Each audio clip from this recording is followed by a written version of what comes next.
Hello everyone, it's Exo Man and Farm Girl. Hi everyone. And today we are fortunate enough to be joined by our generous and gracious neighbor, Cheri. Hey everybody. Cheri is a licensed hospice nurse, and she has agreed to help us with some understanding of the whole death and dying process and hospice care. Yes. So Yes. we have some questions, and we know most we people grilled have her the questions. other day. Yeah. Lots of great information. Yeah. So I guess let's start by asking you what a hospice nurse is and how you came to be a hospice nurse. What does it take, etc.? Good question. My hospice journey actually started in 1996, I want to say, when my dad had pancreatic cancer. Oh. And the hospice nurse that came and took care of him got him comfortable, and then she focused on us to get us comfortable and to help us accept the fact that Daddy wasn't going to be there much longer. And she and I just really connected, and I just made up my mind that if I ever was able to give back, that's what I wanted to do. So you entered the profession for all the right reasons, it sounds like. Exactly. Yeah. I entered the profession to help families and patients to accept their terminal diagnosis, because in order to qualify for hospice, you have to have a terminal diagnosis, and to accept that and to come to some kind of terms with the fact that your loved one is not going to be here much longer, Yeah. and to keep them comfortable for the end of the time they have left. That I have been for many years woefully ignorant of the whole hospice environment and profession. Like what exactly? Tell us it is. exactly what, if someone knows nothing of hospice, what is hospice? Where does it occur? Who pays for it, etc.? Okay, everyone that has any kind of insurance has a hospice benefit. Medicare has a hospice benefit, Medicaid, commercial insurance, veterans, all of them have a hospice benefit. But if you do not have insurance of any kind, we still take care of you. We still provide the same level of care, the same quality of care as we would with someone that was fully insured. I see. So we do not discriminate against anyone having hospice is for everyone that has a terminal illness. Hospice, we take care of the patient where they are. If they're in a facility, if they're at home. I even had a gentleman in Washington that I took care of in a camper. Wow. Yeah. So if I have no money, you'll come to my camper, a hospice nurse. I could see that happen. And is it funded by donations? Like We do private? we do have donations. A lot of families, when it's all said and done, whatever hospice agency has taken care of you, the family will ask that neighbors, friends, relatives make donations to that hospice. And it sets up a foundation that, we can do a lot of things with that. It's not just for the hospice patients, it's for even employees of So is the there, hospice. but is there, I think what Jen was asking, is there a general fund? Is there a .com that people go to give money in general, or no, it's not? I think you can get, not a general fund, you can Okay. go to a particular agency and do that. I see. Yeah. They are, we don't show any difference in the level of care that we provide, of course, to anybody, or the medicines that are prescribed, or the DME. And DME, for those that don't know, is durable medical equipment that the patient may need, a hospital bed, a walker, a wheelchair, oxygen, nutritional supplements, incontinence supplies, all of those things are. So the family and those dying have no worries. As far as No, paying. that is what our main goal is that the family and the patient does not have to have one less stress of worry of Right. where they're going to get all of these things. Okay, so now I'm getting an idea of what hospice is. What are some of the most common misconceptions about what it is that you might understand? Okay, it's a lot of myths with hospice, a lot of myths. They're saying that, one of the main myths is it's very expensive. No, it's not. I've just explained all that. Right, yeah. It's not expensive at all. Are there for the people fam- dying without hospice who Oh, could have absolutely. Absolutely. It happens all the time. it? That's why we want to have these questions answered. Yes, it's it very important to happens know. all the time. They just assume they can't afford it. Exactly. That's for rich people. Exactly. And in hospice, people refer to it as the H word because they're scared of it. So there's a stigma. You're scared of the That D means word? because you're coming to take them or something like Yeah, that. exactly. No. I think a lot of people think we come in with all the medicines, we dope the family member up, and they'll just pass. And that's not what we do at all. I mean, we come in and sure, if you're in pain, we're going to get your pain under control, because if we don't, we're not doing our job. Well, yeah, that's Right. very comforting to know. We're But not you're doing not, our but job. you're not just knocking us out and being done with us. You're No, no. comforting. Yeah. We come in. We like to get a referral earlier than later, because if you get it too late, you don't have time to Prepare. Process. prepare everything, everybody yeah. and to establish that rapport with the family and the patients. Right. And you want to get to know them, and you want to know what their likes and dislikes and what their life was like before they got sick. That kind of thing. And their relationships, I guess, with those who are around. Yes, yes. And most hospices have a team. They have the nurse. They have an aide that can provide personal care for the patient. They have a social worker. They have a chaplain that can provide spiritual support, of course. They have a volunteer that can come in, and just so that the family can go to the grocery store, go pick up meds, or go get their hair things cut, done. get a manicure, Mm-hmm. whatever, just to provide additional support. Well, when for you that when you family. think about all of what you do as a hospice nurse, are there a few things that stand out as the most valuable things that a hospice nurse can offer to the dying or their family?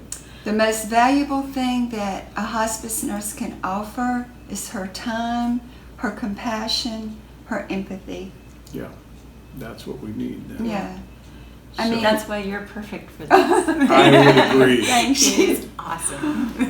I would say if my time comes, I wish you would be there, but Jen would probably say, no, your time will come. Yeah, not if. I'll be here, buddy. I might be 80 years. I hope I'll be 80 years old Yeah. or older, but I'll be here. So what do you think are the biggest misconceptions that the general public have about the death and dying process? I think that, first of all, they think they have to wait until the next to the last breath is being drawn. I think that they think they have to be a DNR, and by DNR I mean do not resuscitate. They do not. I think that they think that they have to go to a place. They think hospice is a place. That's what I thought. Yeah, and Yeah. hospice. There are hospice houses and hospice facilities, Right. but like I said, wherever you are is where we'll That's take so care great. of you. Yeah. Yeah, I think people think it's very expensive, and it's not at all. They are the most, and the over medicating. Yeah, I think all of that is. they just assume you over medicate. Yeah.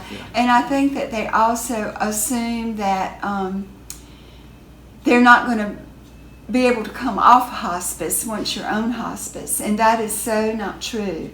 A lot of times with our services, you'll get better, believe it or not. Wow. Because especially if it's, and another thing that Even though you need to be dying to be there, to have a some terminal have diagnosis. a terminal. Oh, thank you for that. Yeah.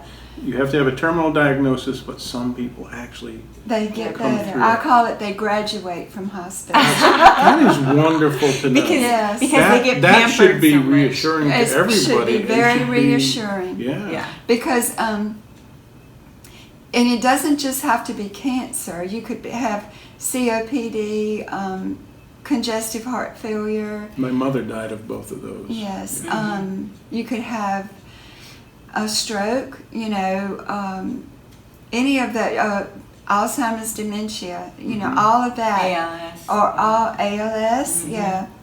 And a lot of times with COPD and congestive heart failure, especially, they'll get better because we're managing their meds. Right. Somebody that they go to the doctor and they get these meds, and they go to the pulmonologist and they get these meds, and they go to the cardiologist and they get these meds, and they don't know what to do. Right. So we come in, we help manage their meds, and all of a sudden they're better. They're able to get out of the house. They're more properly medicated. Yes. Ah. Because we can do the little Medi planners. I know y'all have seen those, and we can do those to manage their meds and say, okay, you take these in the morning, these at night, these if you're having pain or shortness of breath. And the next thing you know, they're getting better, and we're able to say, well, right now you're doing so much better, we can't really say that you're terminal anymore. Wow. That's Wow, what a cool. thing to tell them. Wow. Yeah. And we can't guarantee anybody that. No, but That is sure not something that I never thought about. yeah. And then Wonderful. they're probably happier for the rest of their life because they're not worried Yeah. about the end of Yeah. life process. And then what we can do is, of course, we all know that if you do have congestive heart failure or COPD or any of those that I've named, you are eventually going to, it's going to come back, Mhm. And at We that have- we point, have to they call die. us We back. have to pass You have to eventually. pass of something, Yeah. yeah. One little story I'll tell, I had a patient that had brain cancer, and he got better. He got better. Remission. Remission or Wow. whatever. But Yeah. anyway, I go over there. It was early spring, and I go to do my visit, and I noticed the ladder propped up beside his house. I said, "Why is that ladder there?" Oh, one thing I didn't tell y'all, I'm the bossy nurse. So, I can't see that. I can't Anyway. see that. You're so sweet. but take charge. yeah. But you take Take charge charge, when you're yeah. when you're Yeah. working. Yeah. Sure. Anyway, I said, well, why is that ladder propped up beside your house? And he laughed and he said, I cleaned my gutters today. I said, that's not a hospice patient, right? Yeah. So we ended up having to discharge him, and but he came back on service when he did get very sick again, Yeah. and we took care of him till the end. So, Wow. but it's funny little stories like that yeah. every hospice nurse has. Yeah. Yeah. I want to ask you more about that, but you mentioned DNR. Mm-hmm. A lot of people don't understand that. It's a do not resuscitate wish. In other words, I wish to pass when it is my time. Mm-hmm. My mother did not have one, and it Mm-hmm. made for a very miserable end. And she was very confused about whether or not she would because wanted she it was afraid. because of fear. Yeah. Fear of dying. And I pleaded with her to be very careful and think this through. And she finally, when she died, she was at that stage where she didn't have it, and I had to fight just to let her go. So what are your thoughts on that? Would you care to share how you feel about DNR? I would be glad to share that. I think everyone after a certain age should have their advance directives in place. I think you should have a power of attorney, a healthcare power of attorney, and they can be the same person. And you should have a living will, where you're in your sound mind and body can say what you want. Mm-hmm. What state do you want to be in before you don't want to be hooked up to machines, you don't want to have a Right. feeding tube, all of that. And that living will, then the son does not have to make the decision Right. when that time comes. you know, and the living will can let us know if they want to be or do not resuscitate. And at that point, we would get, the living will is drawn up through an attorney's office, or it's done online and you can have it notarized. A DNR, where you put the little orange stop sign in the home, has to be gotten from a doctor. So, but if you have the living will and you're in a vegetative state, then the doctor can look at the living will and say, okay, this person wants to be a DNR. Or you can tell the family, you know, they signed up saying that they wanted nothing done. So, yeah. And because under the laws of North Carolina, and I know it's probably a lot of different states watching this, if you are not a DNR, if you're not a do not resuscitate, and you stop breathing and your heart stops, and somebody calls 911 instead of calling your hospice nurse, and that's not unusual for that to happen, because at that moment, and then they bring you right back. Yeah, and then paramedics are going to come in and they're going to start doing chest compressions and they're going to intubate you if you cannot produce that what we call stop sign. Yeah. So that's good to know. Very important. And I've done CPR on people. It is not pleasant. So a lot of times, I imagine, if this is the case, people have to die twice. Exactly. And if a person, the only time a medical person is going to do CPR on a person is if they have assessed and you don't have a pulse. Okay, so they're going to bring you back. They're going to bring you back with a pulse, but you only have like a 8% chance of surviving. And if you've been laying there for 20 minutes with no oxygen to your brain, you know, then it's a worse state it's a worse affairs, scenario. and then you pass. That's awful. But you nailed it when you said you have to die twice. Yeah. You did. Yeah, man. Things that we don't think about. And we usually don't want to think about it, but it's something that we do need to think about. It's not something that our culture likes to talk about, and it's not. It used to be it's something that we discussed as families, and now we want to make it more sanitary and tidy and sweep it under the rug. Do you feel like that? Oh yes, we do. Don't you feel like other cultures handle what death is about better than we do? Some cultures. Some cultures do. Yeah. What do you think of fear of death? What are your thoughts on that? I say, well, I'm kind of afraid of death because I like to be honest. I don't want to be macho and misleading. And Jen says, you're not really afraid of death. You're just, I'm uncertain. There's an uncertainty to it. He just doesn't want the fun to end. The end of the game thing. Yeah, he doesn't want it to be so final. And I'm always one of those people that I got to get up in the morning and I got this and this and this and this to do. Yeah. And then I feel like that my honey-do list will be interrupted or something. And it definitely will. It will. Till the next time. What is fear of death? And fear of death, I think, is the unknown, just not knowing what to expect. You know, none of us have ever done it. Exactly. So, we don't get to practice. We don't get to practice it. But it's generally not a painful thing, right? For people? That is my job. Especially in hospice, That is my job as a hospice nurse, is to keep it as pain-free and as comfortable and as easy for the family and the patient, of course, as possible. I mean, that if I feel like, in my experience, I've been doing this since 2009. In my experience, if I have a patient that has a painful, stressful death, I've not done my job like I should have. Right. Yeah. And I take it very personal. And I have had them that did that, because you have to also, not only do you have to be comfortable, but you have to be at the right place in your mind. Right, you have to be go calm there. And accepting. Yes, and a lot of times what happens is that the family members have not given that person permission to go. Yep. To release that person. I could see and that. that person is holding on. And a lot of times they'll hold on for the right person to get there, to get to the house. I've seen that many times. Wow. But mainly it's because that person has not said, Dad, it's okay. We'll be okay. We'll take care of Mom. Yeah. They've not heard that. Even if they're laying there just unresponsive, the hearing is the last sense that leaves the body.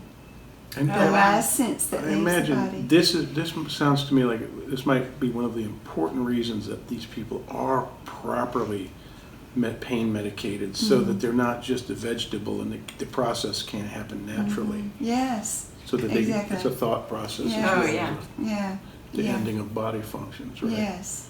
And, but it's mainly just so important that the family be involved and know what's going on and know that, you need to Let them go. let them go, And it needs to be, I've seen this many times too, it needs to be quiet. It doesn't need to be a lot of Light and a action. lot of going on in the room. It needs to be kind of calm and peaceful. You have their kind of music playing. I've had people with heavy metal playing, and I've had people, and he was a 70-year-old. That's really And I've had people with gospel music playing, and like 40s music. Just whatever is their kind of music. Yes. And it's different ways for different people.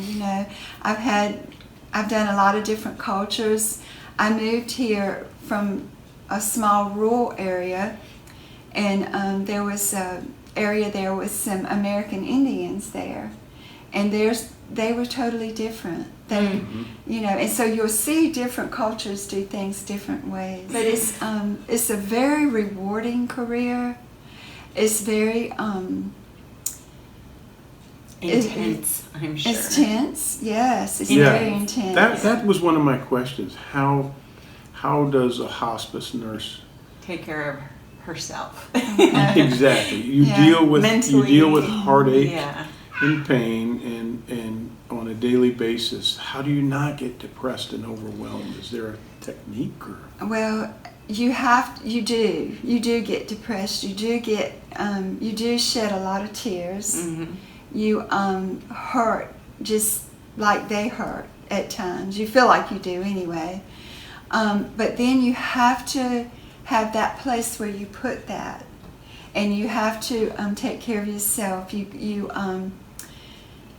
get massages. You go to your swing on your dock, and you sit there. Exactly. Yeah. You read a good book. Shake it off. Yeah, shake it off. Shake it off. Yeah. Read a good book. But it's not. I guess it's a different kind of thing than having PSTD from being in a war zone. Oh, just yeah, have it's to have totally this stuff. different. It's more of a That is- spiritual up and down thing, I guess. It is, and it's very, as I said, it's very rewarding because you can see, like if you get them early enough, you can see how they are accepting of you, and you can see where the families are beginning to accept what's happening. And I've even had families say, I don't want this to go on much longer, because they'll get to the point where they're not eating, they're not drinking, and that's hard No for the quality families. of life. Yeah. Yeah, it's hard to watch. And so we're more focused on the quality at the end of life versus the quantity. The quantity of Yes, life. yes. And just keeping them as comfortable as we can. And, and I tell them, when they get to that point that they won't eat anymore, that's just nature's way of preparing us for what's happening, Yeah. Lots to think about. It Wow. is. I'm so glad that we have had this time to talk to you. Are there any other things you want to share? I would like to read a poem if you don't mind. I'd love it. Okay. I have shared this poem. I've spoken several times at different civic organizations, and I've read this poem. I've also shared it with family members, and I'd like to share it with you all. Okay. Gone from my sight, I am standing upon the seashore, a ship at my side. Spreads her white sails to the moving breeze and starts for the blue ocean. She is an object of beauty and strength. I stand and watch her until at length she hangs like a speck of white cloud just where the sea and the sky come to mingle with each other. Then someone at my side says, "There she's gone." Gone where? Gone from my sight, that is all. She is just as large in mast and hull and spar as she was when she left my side. And she is just as able to bear her load of living freight to her destined port. Her diminished size is in me, not in her. And just at the moment when someone says, "There she is gone," there are other eyes watching her coming and other voices ready to take up the glad shout. "Here she comes!" And that is dying. Thank you. That's beautiful. That was awesome. Beautiful. Thank you. Thank you. What a lovely, lovely Yeah, I really like that. piece of prose. I love it. Wow. Well, are there places, are there ways that people can find information other than the information that you give us here? Are you researching books? Yeah, things I that mean, you recommend? there's a lot of books that are written.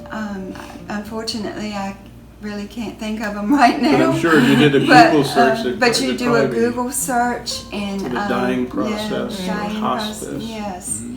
and you will find, and you can just Google agencies in the area that you're in, Mhm. you know, and I hope that you get the right agency and get the proper care. That's my only thing. That is really my one of my Pet peeves. pet peeves. Yes, is for somebody not to get the right care. I Yeah. truly wish I had known you when my mother was going I down do the Yeah, path, me Because too. we and would I have with brought her home. We could have brought her home It was tough. and kept her comfortable. Well, wonderful. Well, thank you. Will you join us Yeah, again if we have any I other questions? will. I will. I'll be glad we really Yeah, maybe we might appreciate get it. more questions. I truly need a tissue. feel I feel enlightened, Cheri. Thank you. Thank you. Thank you. Thank you for having me to do this.